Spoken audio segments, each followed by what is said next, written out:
अस्सलाम वालेकुम फ्रेंड्स, आज की वीडियो में मैं आप लोगों के साथ शलवार की कटिंग और इस पर होने वाली डिज़ाइनिंग शेयर करूँगी। इसके लिए सबसे पहले मैंने ले लिया चिप्स बुकरम का पीस और उसके ऊपर जो भी ऊपर नीचे हमारे पास था उसको लेवल कर लिया। लेवल कर कर इसकी लेंथ को हम लोगों ने कर लिया बराबर करने के बाद अब जो हम लोगों ने ये स्केल लिया है ना, ये है तकरीबन 1.5 इंच का।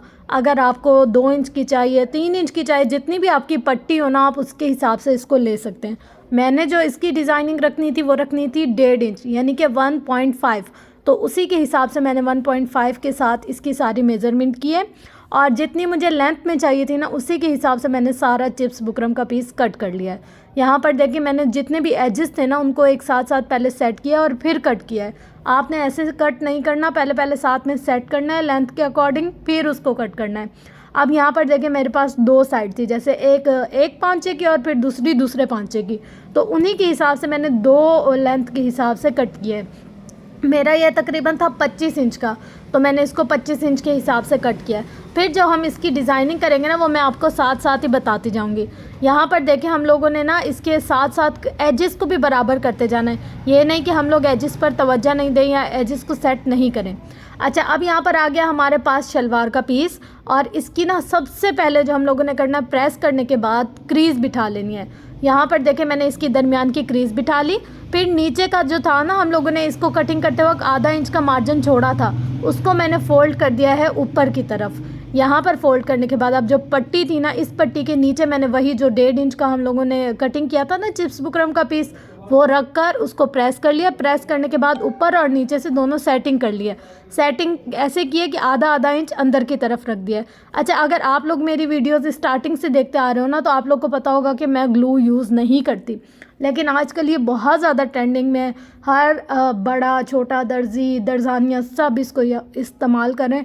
तो मैं भी सोचती हूँ कि क्या पता इससे कुछ ज़्यादा ही फ़र्क पड़ता हो, पर हॉनेस्टली स्पीकिंग मुझे ना, हम लोग देसी लोग हैं, यानी कि स्टार्टिंग से लेकर अब तक हम लोग अपने हाथ से सारी चीज़ों को सेट करते हुए आ रहे हैं, सारे सेट कर फिर सिलाई करते हुए आ रहे हैं। तो वो मुझे ना ये इतना ज़्यादा मज़ा नहीं करता, मतलब मुझे वो ज़्यादा अच्छा लगता है जो मैं खुद हाथ से रख कर सेट करती जाऊँ। अब यहाँ पर देखिए मैंने ग्लू भी लगाई है, पर उसके बाद भी काफ़ी सारी ऐसी चीज़ें थी जो सिलाई करते वक्त मुझे खोल कर फिर उसको सेट कर सिलाई करना पड़ा था।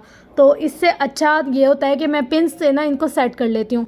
एक दफ़ा इस्त्री बिठा ली, ग्लू बेशक मत लगाओ, जो ये पिन होती है ना अटैच करने वाली, कॉमन पिन भी जिनको कहते हैं, वो उसके साथ इनको सारा कर लो सेट और उसके बाद आप लोग सिलाई करो। असल में पता है क्या है, जब हम लोग कपड़ा लॉन का या रेशमी या क्रिंकल जॉर्जेट हम सिलाई करते हैं ना, हल्का सा कपड़े में आते हैं चुन।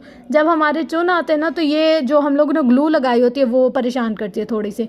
अच्छा, अब आप देख लें यहाँ पर हम लोगों ने इसको सेट किया, सेट कर कैसी शेप बनाई है, बिल्कुल ऐसी की ऐसी शेप बनाना है। लेकिन यहाँ पर ये जो वी है ना, ये इसकी ना बिल्कुल अच्छे से सेटिंग नहीं की हुई। ये सेटिंग हम कब करेंगे, सिलाई के वक्त। तो अब देखें यहाँ पर हम लोगों ने सिलाई कहाँ से स्टार्ट करनी है, सबसे नीचे से। सबसे पहले जो हम लोगों ने आधा इंच का फोल्ड किया था, फिर उस फोल्डिंग वाले आधे इंच के ऊपर हम लोगों ने ये चिप्स बुकरम का पीस जो हम लोगों ने अंदर की पट्टी बना कर रखा हुआ था, उसको सिलाई किया। अब उसको सिलाई करने के बाद हम लोगों ने ऊपर वाली पट्टी को सिलाई नहीं करना, पहले सबसे नीचे जो पट्टी है ना, यानी कि वी शेप जो ऊपर की तरफ आ रही है, हमने उसको सिलाई करना है। यहाँ पर देखिए मैंने इसकी नोक को खोला, जो हम लोगों ने ग्लू वगैरह लगाई हुई थी उसको सारों को खोल कर ये जो नीचे का ब्राउन कपड़ा नज़र आ रहा था उसको मैंने बहुत हद तक कवर करने की कोशिश की है। तो यहाँ पर देखें जितनी भी मैंने वो ग्लू लगाई थी, प्रेस किया था, मेहनत जो भी की थी, वो सारी मुझे खोलनी पड़ गई। अब हल्के बिल्कुल, मतलब ऐसे ना देखने वाले को पता नहीं चलते, पर जो हम सिलाई कर रहे होते हैं ना, हमें पता होता है। चिप्स बुकरम वाला जो पीस होता है वो थोड़ा अकड़ा हुआ होता है और जो नीचे सादा फैब्रिक होता है जैसे लॉन, वो ना उसके साथ थोड़ा टच होकर ना हल्के से नम आते ही हैं लाजमी, चाहे कितना भी हम लोग कर लें।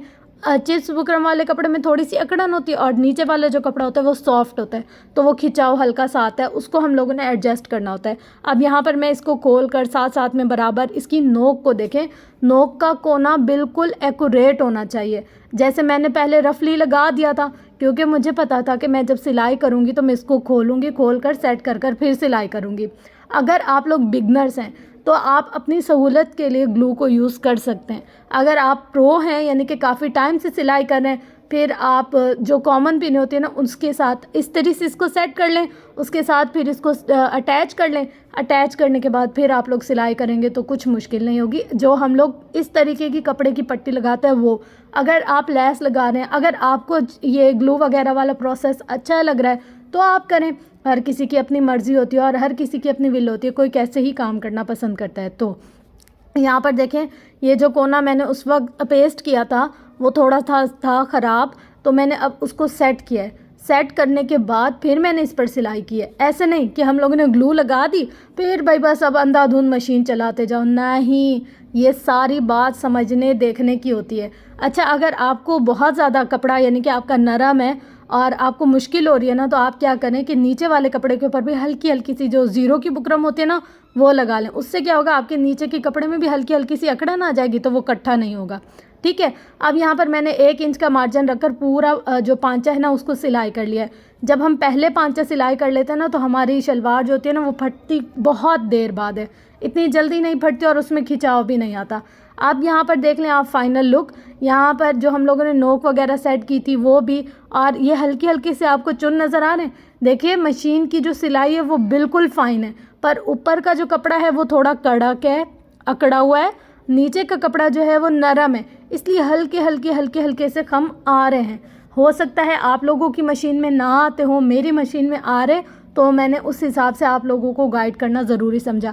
लेकिन अगर इसकी जगह मैं नीचे ग्लू ना लगाती, डायरेक्ट कपड़ा रख कर सिलाई करती तो शायद ये मेरे ना आते, क्योंकि मैं अक्सर जब ऐसे डायरेक्ट कपड़ा रख कर सिलाई करती हूँ फिर नहीं आते। आज फ़र्स्ट टाइम ऐसा हुआ मेरे साथ, या तो मेरी बाबिन का मसला होगा नीचे या कुछ इस तरीके से, मैं एक दफ़ा फिर भी उसको चेक कर लूँगी।